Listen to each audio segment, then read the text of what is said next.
Hello, hello. Good morning, everyone. Good morning for those here with us at FSS. Good morning for those watching us online. As we always do, I would like to start sharing and communicating some of our activities that we have here at FSS. One of those is if you would like to know more about this practice of doing a gospel at home, Evangelho no Lar. If you would like to know more, if you'd like to implement this practice, which has a tremendous help in the energy and the harmony of each one of our homes. If you'd like to know more, please contact our Welcome and Assistance group. You can send a message to Carol, Soninha, or through our WhatsApp, or email our welcoming at fsscalgary.ca, and we'll be more than happy to provide you some explanation and help you to implement if you haven't done so in your home. And for our text today, I'm going to read text number 88 from Our Daily Bread. So this is a book from by the Spirit Emmanuel, psychographed by Chico Xavier. Text 88, it's entitled Discipline. If you are enduring discipline, God is treating you as his children. For what child is not disciplined by his father? That's a passage from Paul, Letters to Hebrews, chapter 12, versicle 7. Blessed is the spirit who understands the Lord's discipline and accepts it without resistance. However, few individuals manage to understand and bear discipline. At times, a generous reprimand from the Most High, the symbol of unbridled love, reaches the human arena as a sacred and silent warning. Nevertheless, on most occasions, the incarnate mind deflects the salvic prod, immerses itself in the night of rebelliousness, disregards valuable possibilities, and labels as an unbearable misfortune the renewing influence meant to brighten the sad, dark road. When confronted with this regenerative phenomenon, many people opt for spectacular escape from the difficulty situation and defensively give into a slow suicide, abandoning themselves to complete indifference toward their destiny.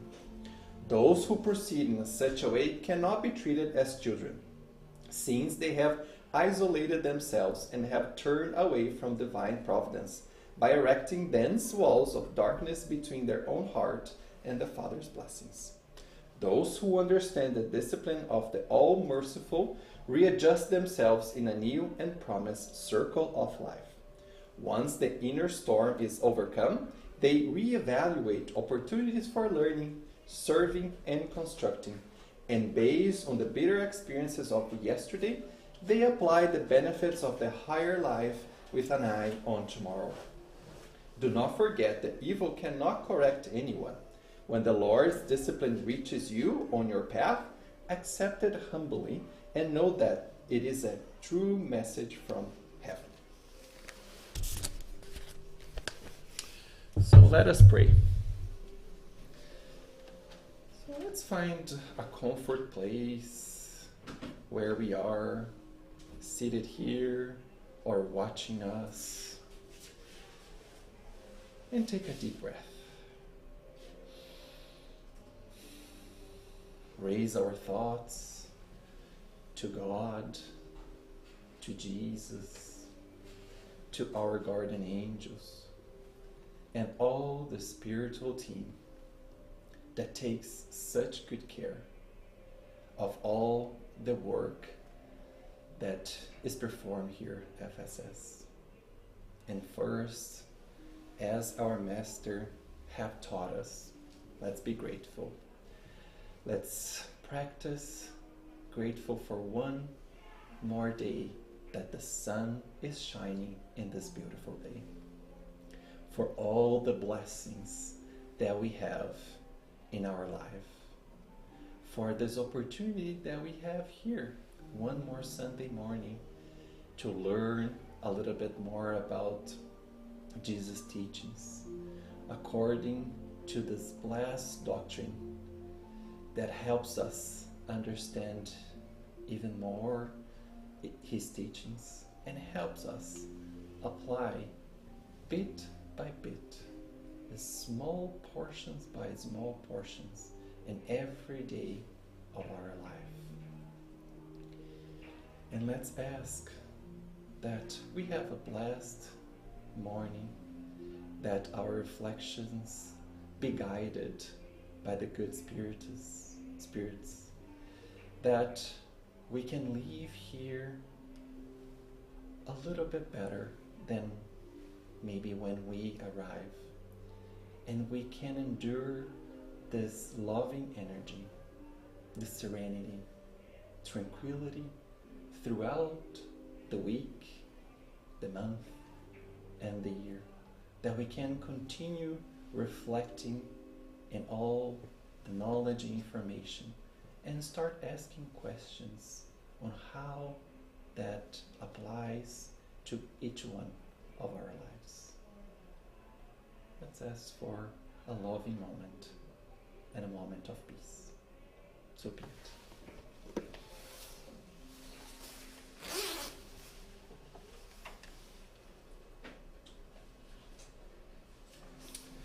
Okay, so today we're going to talk about our willpower, or our will. How important is that? What is our willpower? In what situations our willpower play a role? Is that a modest role? Is that a role, a secondary role, a tertiary role? And I know I did this talk a couple times ago, and I wanted to bring for this time a little bit of an application and understanding of the willpower throughout our journey as transforming our moral, transforming our immortal spirit. I want to bring a little bit of that, a little bit of how the experiences that we have here on this earth, are we invited to use our willpower to maybe see those experiences with a different lenses, and maybe take advantage, not maybe, that's a big invitation, that those experiences, good or bad, play a fundamental role in our journey of evolution.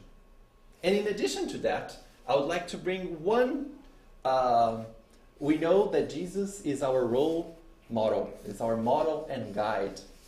But God has also provided us with several examples that completed this journey in a beautiful way that is very close to us. Sometimes we tend to see those examples like, oh, maybe that's, yeah, of course Chico did it. Look how evolved he was. And some other examples. But I want to bring one example that had a very challenging story, that had several incarnations where, I'm going to give just a little spoil, where it's a woman in this incarnation, where she had a lot of mistakes that she committed, and how she transformed her entire life and her incarnation, and how she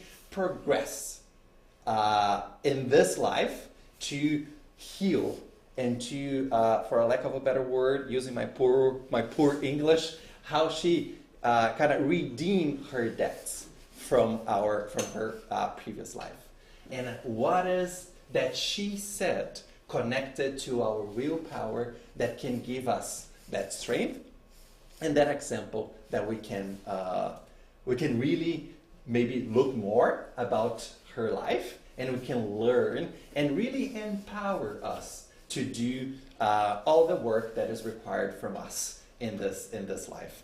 And if we have time, when we talk about will, Leon Denis. Leon Denis is one of the greatest authors that has a lot of content about will, and he has a beautiful passage, a very poetic passage that talks about the will that I would like to read. Hopefully I'll have time by the end of this talk, so we can get some nuances and get some of the empowerment that he gives us in using our power. Our willpower. So everything, I base this talk in several talks and also books. You guys might know I really appreciate all the reflections that Artur Valadares make. So he did one about our will. Rosandro Klingi that talks about is the will that is missing. Books, Thought and Life, that's one of my favorite books. Chapter 2 of Thought and Life is dedicated entirely by explaining the will.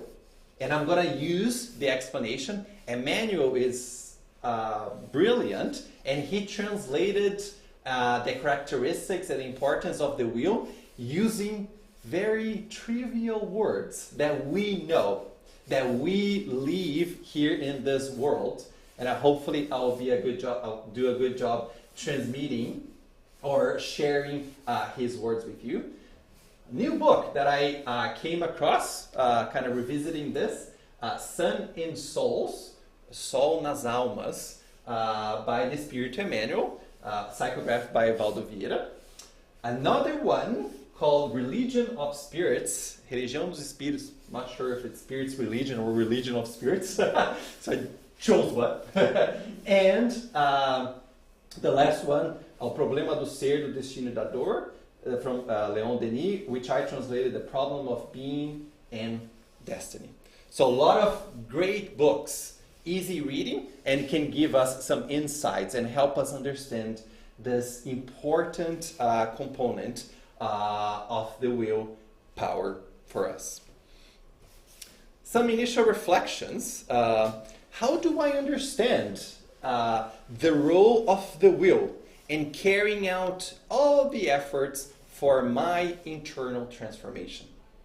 How do I know how important it is, that will? It is important, it is not important. How do I understand that? How have I used my willpower to carry out internal change efforts? Am I aware of in some situations, and each one of us have their own situations? It's like, yeah, when I face situation X, I really kind of used that willpower and did something. And that was the outcome that I did. Or what obstacles do I encounter to make the desired changes to improve myself as an immortal spirit? So those are some reflections that we'd like to bring at the beginning. It's for each one of us to kind of think about it, and hopefully by the end of the day today, we are able to kind of maybe it's like, oh, I haven't thought about that. Or maybe it's like, oh, maybe I'll take more about that component of willpower in consideration as I live my incarnation, as I live my life here. So to start, both Artur Valadares and also Rosandro, they make like almost word by word the same observation about some of the questions that we have in the Spirit's book. All questions are important, but there are some questions that really shake us. There are some questions that when you read the answer, it's like, that was not what I was expecting, right? I was like, oh, I wish the spirits maybe would have a little bit more empathy of the challenges that I'm facing. Or when I look at the answers, it's like, oh, I think there's an invitation for me to get out of my comfort zone, because that was not what I was expecting. And that is important. That is, I believe, personal opinion, that is kind of by design. And the spirits are telling the truth and are encouraging us. When we read those questions and we see the answers, it really help us and encourage us to take a more positive, maybe we're more positive attitude, or maybe we're going to a different path that we thought it was a good path, but maybe there's a little bit of course correction for us. And in most of those cases, those answers really can help us like, all right, now I might be able to understand what I'm going through in the moment or situations in my life, and I can really try to get better or try to get different results. One of the questions, it's a focus on the will. And the question is 909. And Kardec asks, are an individual's own effort enough to vanquish his or her bad tendencies?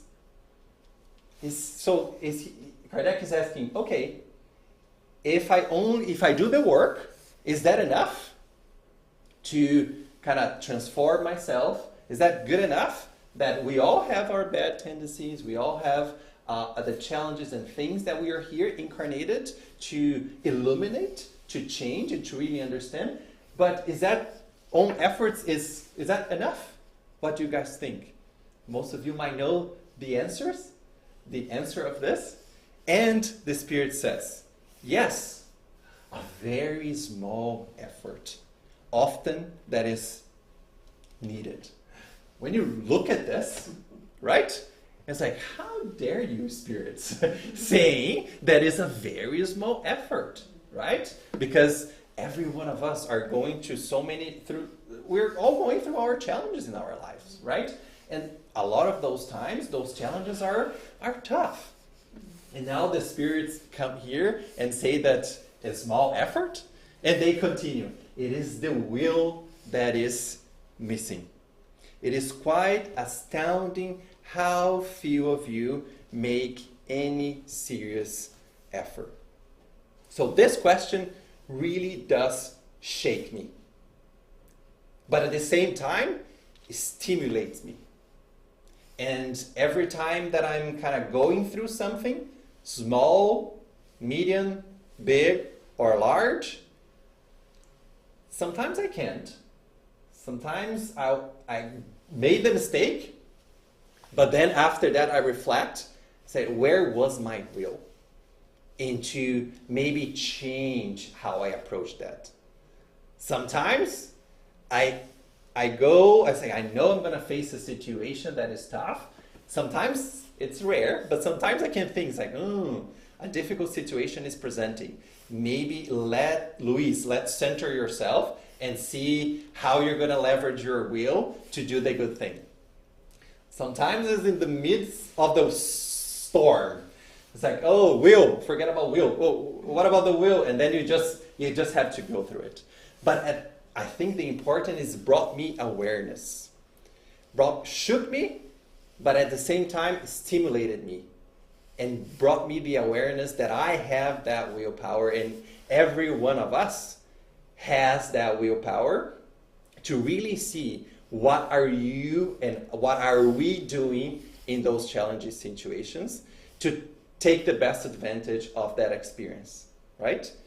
So, importance that understanding that will so we can develop it. Sometimes that will might be as a seed and is growing, right? And will grow bigger and bigger and bigger within this life. It started growing with past lives and will continue growing in future lives. And in the Thought in Life chapter book, the willpower, as we endure those situations, is the basis of our moral transformation. It's the basis. It's a fundamental component for us to take into consideration and to exercise it towards the good, towards the improvement, towards getting better, not only as Luis incarnated here, but also as an immortal spirit. Leo Denis said that the will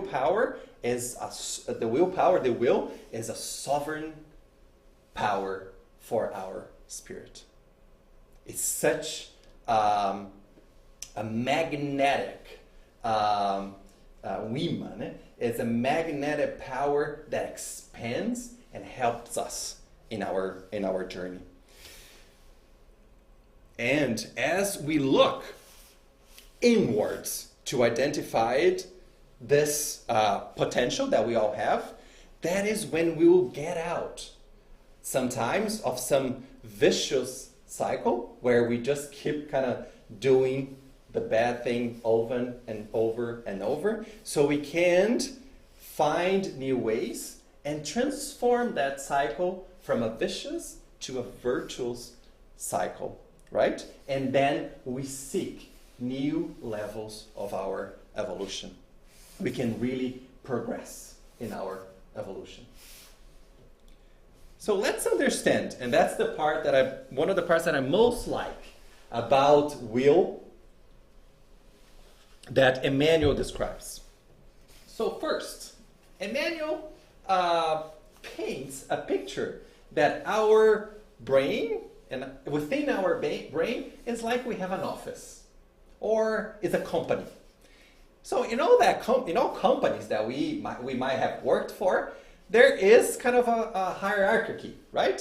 We have department, the HR department, we have the financial department. So Emmanuel establishes a parallel between what we know here on Earth to the departments of our own brain, in our own soul. So he mentions that there is the first department, that is the department of desire.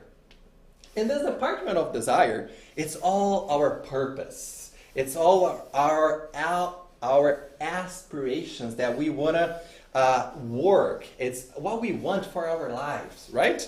It's what stimulates us to do what we want to do. It's that department of desire. It's kind of the people there. They're creating PowerPoints and just projecting. Oh, Luis wants to accomplish this. Luis wants to accomplish that, and it's where we bind our hearts to certain goals that we have in our own life. Then there is the department of intelligence, right? So that intelligence is all kind of the information. It's everything that we have acquired through our evolution. Is that only this evolution as Luis? No, the evolution that I have in previous lives and I will continue have in the future lives. It's kind of all our creations. It's all the skills that we have so we can achieve the goals that the Department of Desire have established for us. Then we have the Department of Imagination. This is all the richness of ideas and all our sensitivity. It takes us, it's our thoughts, everything that we abstract, right? It's what connects us to that future state, our emotions, our feelings, right? It's when we go and see art, when we go and we enjoy an experience. This is all the department of imagination that is creating those feelings, emotions for us. And last but not least, we have the department of memory. This is our library. It's our records and information department, where everything is stored. It's all the archives. Oh, Luis had this experience when he was a child. Luis has this experience when he had his children, when he got married, and everything else, everything that we have, it's stored there in our department of memory. But then it's like, Luis, you're talking about will. Where is the will? If we have all those departments here, and if we know about hierarchy in corporate organization, where do you think the will be? Will be just another department next to the desire or memory? Will be underneath those departments? Or will be above? So Emmanuel tells us that he calls the cabinet of the will. It's kind of, in poor words, it's kind of the boss. It's kind of the CEO of our souls. It's the one, the cabinet of the will, has that fundamental condition. The cabinet of the will has a duty to manage all the performance of all the other departments. This wheel is it's kind of a vigilant manager that supervises all those sectors, all those mental activities that those sectors produce. Why? Why do we need that boss? Why do we need that cabinet to take care of our whole internal corporation, if you're using that analogy? Emmanuel explains us, if we don't have that, everyone will do their own thing. The Department of Desire will figure out what he or she wants to do. And then the Department of Intelligence will go into a different direction. So the cabinet of the will helps everyone to work towards a same ideal. What is that same ideal that we are talking about? Is transforming ourselves, transforming our immortal spirits, transforming us as of now, a human creature, but transforming us, that so we can evolve and be a better immortal spirit. It's like a company. If we don't have the boss telling, this is where we are directing our efforts to sell or provide whatever service, if you're using that analogy. The same analogy applies for the cabinet of the will. Otherwise, if we don't have that, we might have the other departments kind of rebelling, right? And wanting to act for themselves, as I mentioned. But the cabinet of the will has that lucidity. And the cabinet of the will has an important virtue that we often talked about here. The cabinet of the will has the discernment. The discernment to direct the others to the right direction. Using a translation that I found, Emmanuel says that the cabinet of the will is a luminous aurea to the reason. É uma áurea luminosa para a razão. Because he continues explaining, sometimes our will is a little bit weak. We need to kind of go to the gym and exercise a little bit that will. That gym is all the experiences of our lives.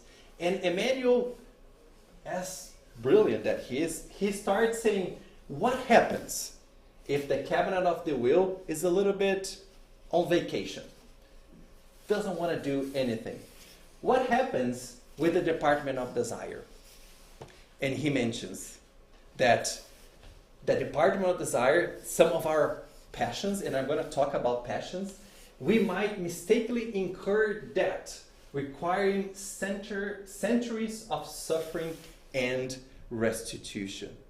So sometimes we are driven by our passions, and like 1 or 2 seconds that we are angry, and we made a decision or we do something that can really impact our lives, the life of others, and might require several incarnations to repair that action that we did because of that anger, because of whatever emotions that we were feeling, and that desire was kind of taking the role us as the boss, right? We know there's so many cases in the world where some other people might take others' lives or might really hurt within some sort of relationship, and that might take several incarnations to repair.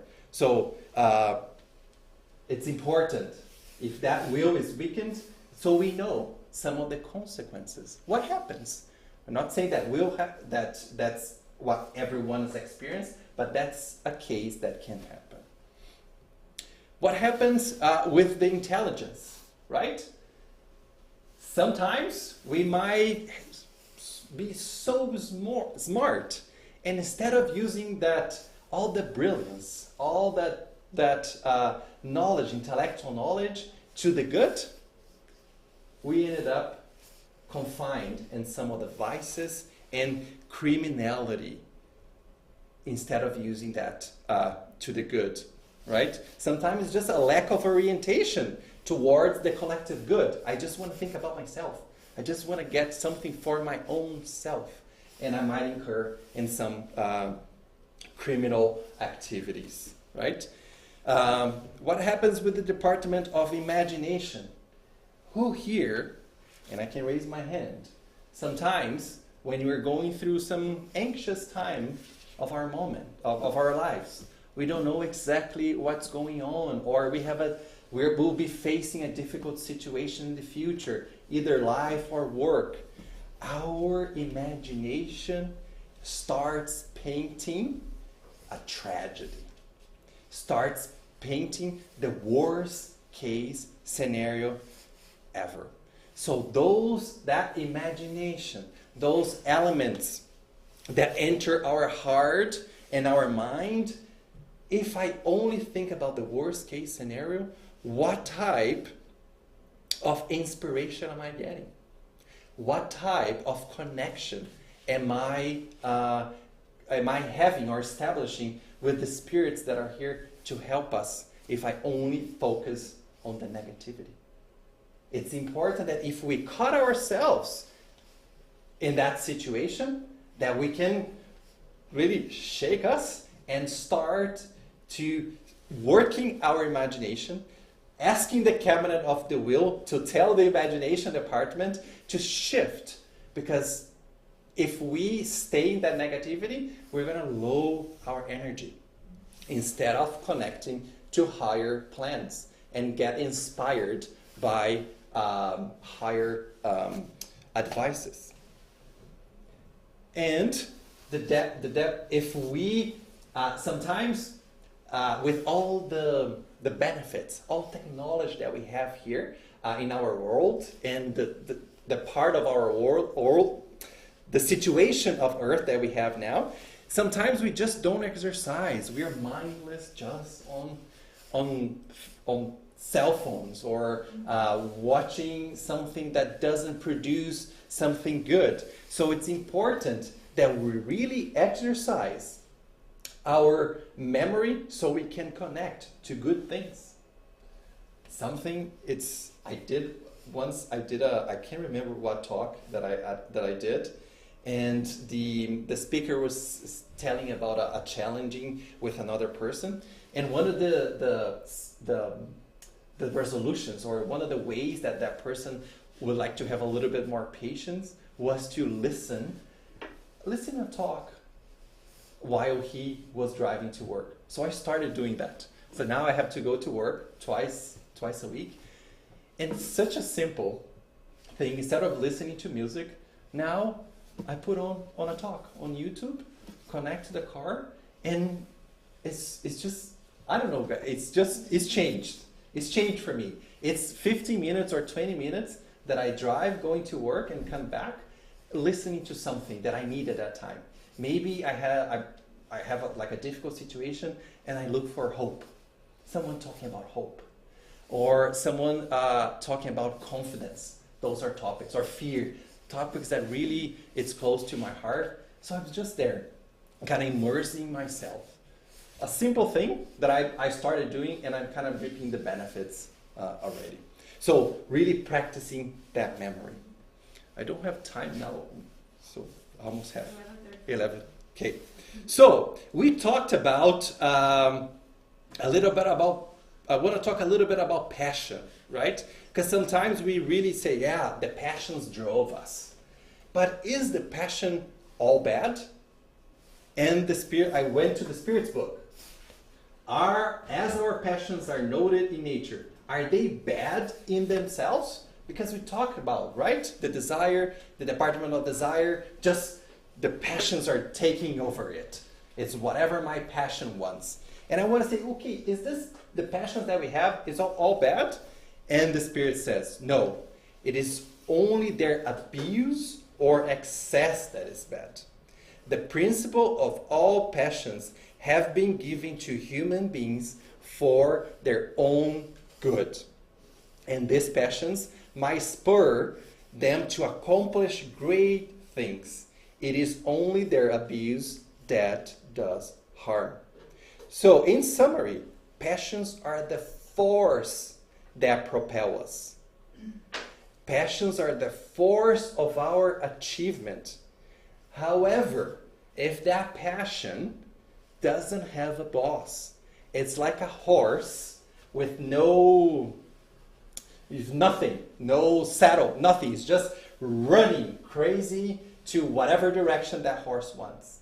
So that is the connection that our willpower guides that passion, right? It's the forces of that passion that take the lead and lead us, if we leave the passions, and lead us to some exaggeration or imbalance and ultimately unhappiness.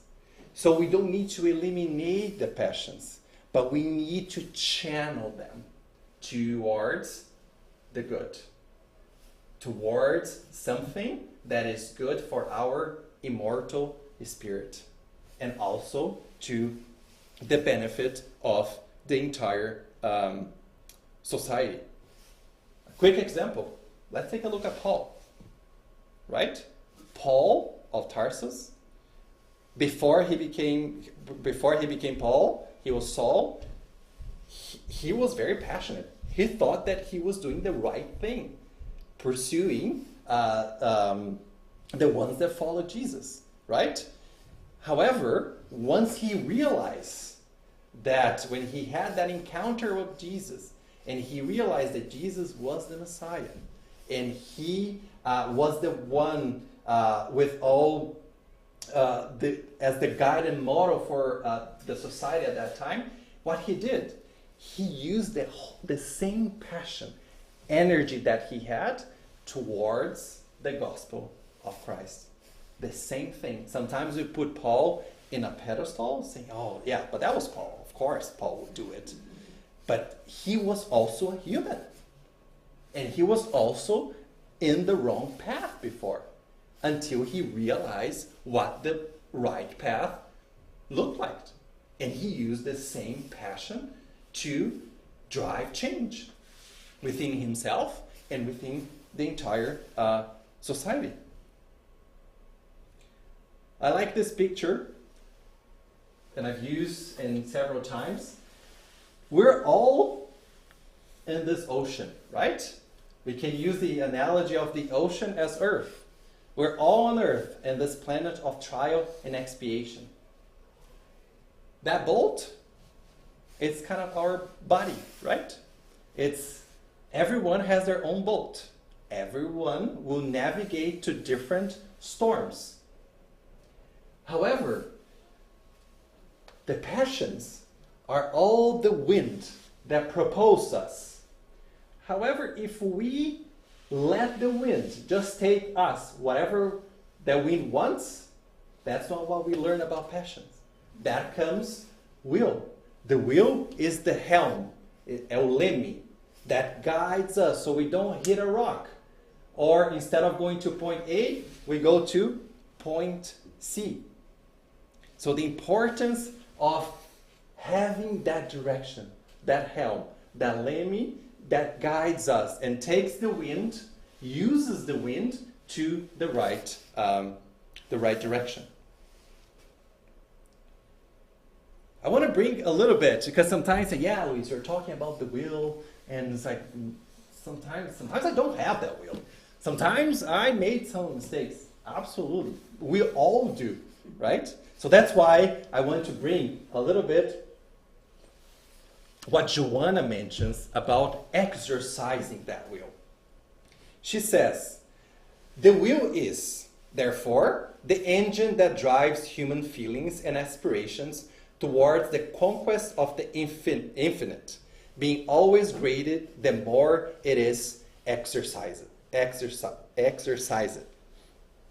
Sometimes, right, we have a little bit of desire. We say, I want this.